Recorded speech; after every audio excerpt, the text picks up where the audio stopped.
अस्सलाम वालेकुम। Second year class के लिए आज का लेक्चर है drive a relation for force on a moving charge in a magnetic field. कि एक अगर हरकत करता हुआ चार्ज किसी मैग्नेटिक फील्ड में हरकत करता है तो उसके ऊपर जो मैग्नेटिक फ़ोर्स लगती है वो कैलकुलेट करनी है। तो ये कहता है when a current carrying conductor place in a magnetic field experiences a force, कि जब एक करंट रखने वाला कंडक्टर मैग्नेटिक फील्ड में रखा जाता है तो इसके ऊपर एक फ़ोर्स लगती है या उसे एक फ़ोर्स महसूस होती है। The current through the conductor is due to motion of charges. ये कंडक्टर के अंदर जो करंट गुज़रता है ये चार्जेस या इलेक्ट्रॉन्स की हरकत की वजह से होता है। Actually the magnetic field exert on these moving charges.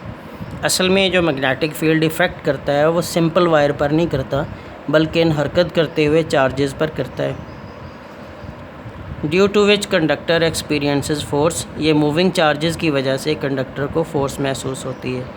Consider a portion of wire of length L place in a magnetic field B. ये आप एक वायर ले लें जिसकी लंबाई एल है, इसमें से आई करंट गुजर रहा है। एरिया ऑफ क्रॉस सेक्शन इसका ए है। मैग्नेटिक फील्ड लाइनें नीचे से ऊपर को हैं और मैग्नेटिक फील्ड इसका बी है। ए इसमें एरिया ऑफ क्रॉस सेक्शन है। A L area of cross section ज़रबे लेंथ वॉल्यूम ऑफ वायर बन गया। छोटा एन होता है number of charges per unit volume, इसलिए total number of charge carriers हो गए वॉल्यूम ज़रबे एन, तो एन ज़रबे ए एल हो गया। और अगर क्यू चार्ज हो एक चार्ज कैरियर के ऊपर और स्पीड हो चार्ज कैरियर की वी, डेल्टा टी वो टाइम है जो क्यू चार्ज तार में से गुज़रने के लिए लेता है।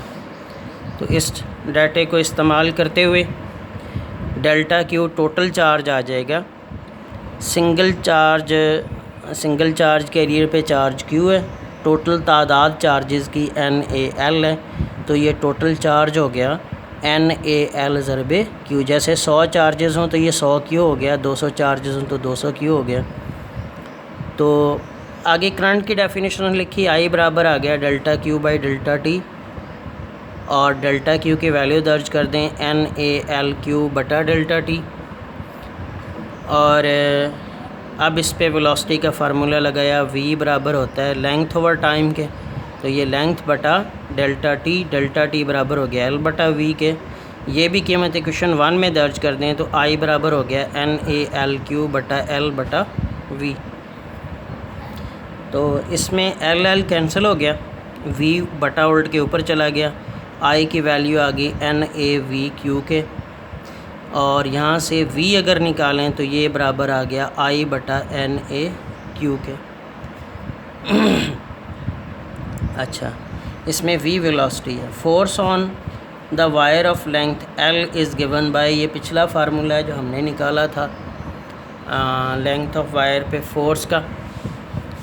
तो ये है एफ एल बराबर आई एल क्रॉस बी। इसमें आई की वैल्यू दर्ज कर दें N A V Q into L cross B. अच्छा, एल और वी कहता है एल वेक्टर और वी वेक्टर एक ही डायरेक्शन में, लिहाजा इनके यूनिट वेक्टर एल हैट और वी हैट जो हैं वो भी एक ही डायरेक्शन में होंगे, तो इनको आप बराबर रख लें। इनको बराबर रख लें, एल हैट वी हैट बराबर हो गया। अच्छा, अब वी ज़रबे एल वेक्टर अगर लिया जाए तो इसमें एल की वैल्यू दर्ज कर दें, ये हो जाएगा एल मैग्नीट्यूड ज़रबे एल यूनिट वेक्टर। तो वी ज़रबे एल वेक्टर बराबर हो जाएगा वी वेक्टर ज़रबे एल के। थोड़ा सा जल्दी कर गया, इसमें मिस कर गया कुछ, ये आ जाएगा आगे। आप एल हैट की बजाय वी हैट लिखें, वी हैट जो है ये बन जाएगा वी वेक्टर और एल। तो ये दो स्टेप छोड़ गया, तो वी एल वेक्टर की बजाय वी वेक्टर एल आ गया। ये आप दर्ज कर देंगे पीछे क्वेश्चन नंबर 4 में। तो ये एफ एल बराबर हो गया N A Q L V cross B. N A L इस